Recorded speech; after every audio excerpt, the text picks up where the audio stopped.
Hoje eu quero começar a gente conversar a partir de Filipenses. Na carta de São Paulo a Filipenses, no capítulo 4, no versículo 4, São Paulo nos exorta da seguinte forma: alegrai-vos sempre no Senhor. Repito, alegrai-vos. Como é difícil essa palavrinha? Parece que nós, se a gente parar e pensar na nossa vida, nós esquecemos dessa palavra. Aonde que nós perdemos a alegria? O cristão parece que perdeu, que esqueceu da alegria. Tem hora que quando eu olho para nós e vejo os cristãos andando, mas parece aquele grupo de exilados indo para o exílio da Babilônia, com correntes nas pernas, um peso no ombro, um container ajudando a carregar nas pernas e arrastando. Alegrai-vos no Senhor. Se a gente avaliar, nós perdemos o nosso evangelho da alegria. Em Lucas capítulo 2, versículo 10, quando o anjo chega diante dos pastores, o que ele fala? Ele fala: não temais, eis que vos anuncio uma grande alegria que será para todo o povo. Eis que vos anuncio uma grande alegria. Essa é a razão do cristianismo, a alegria. Perdemos ela. Esquecemos o evangelho? Esquecemos. Se os cristãos fossem mais alegres, eles convenceriam mais. Nós ajudávamos mais as pessoas a se converter. Mas a nossa tristeza impede, porque esquecemos isso aqui, ó. Eis que vos anuncio uma grande alegria. Vai chegar alguém que é a razão da alegria de nós, de cada um de nós. Qual é a razão da nossa alegria? Jesus. Esquecemos disso. Aí buscamos alegria onde ela não está. E isso vai gerar um monte de outras coisas. Eis que vos anuncio uma grande alegria. Por que perdemos? A alegria é muito mais do que um estado de espírito. É muito mais do que sentir bem. É plenitude de vida. É viver a nossa plenitude, é entender o recado que Ele veio trazer.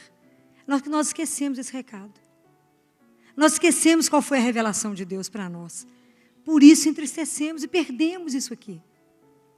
Essa questão da alegria é uma preocupação tão grande, que eu fiz até um xerox, de um trecho, de uma exortação apostólica, feita há 38 anos atrás, pelo Papa Paulo VI.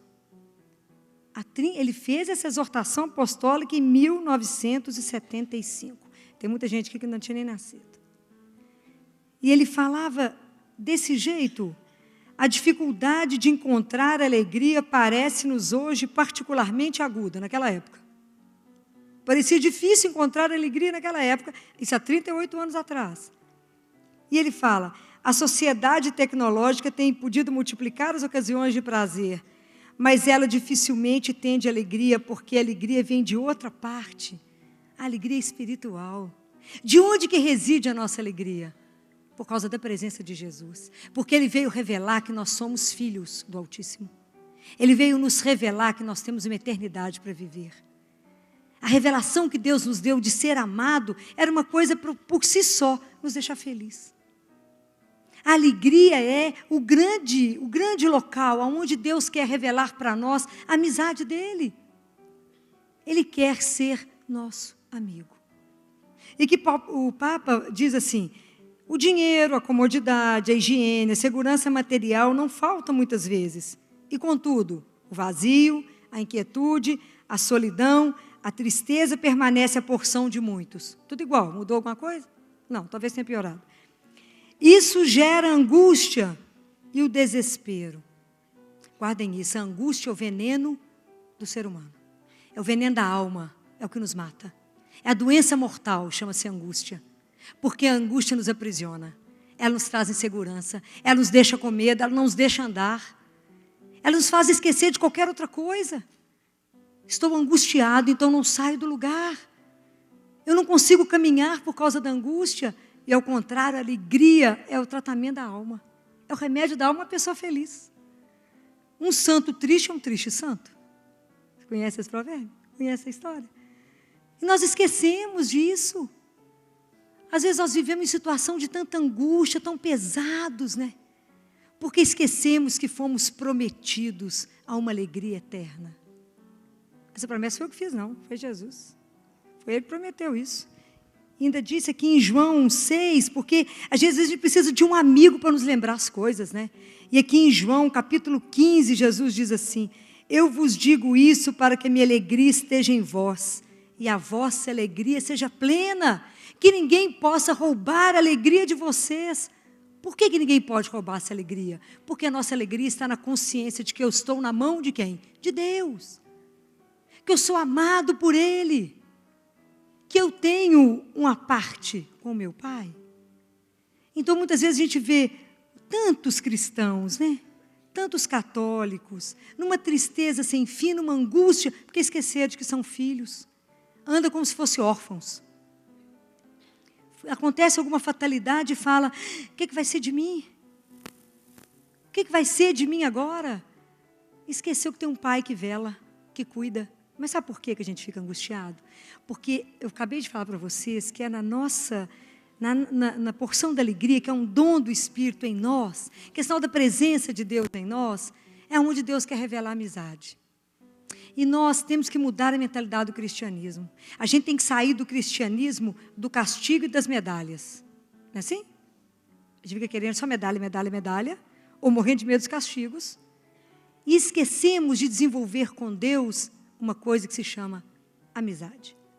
Isso não tem preço. O dia que vocês descobrirem o que é ser amigo dele, tê-lo como amigo, a vida espiritual de vocês será transformada. Completamente transformada. Eu acho que na porta das igrejas devia ter uma frase assim, ó: não é preciso falar.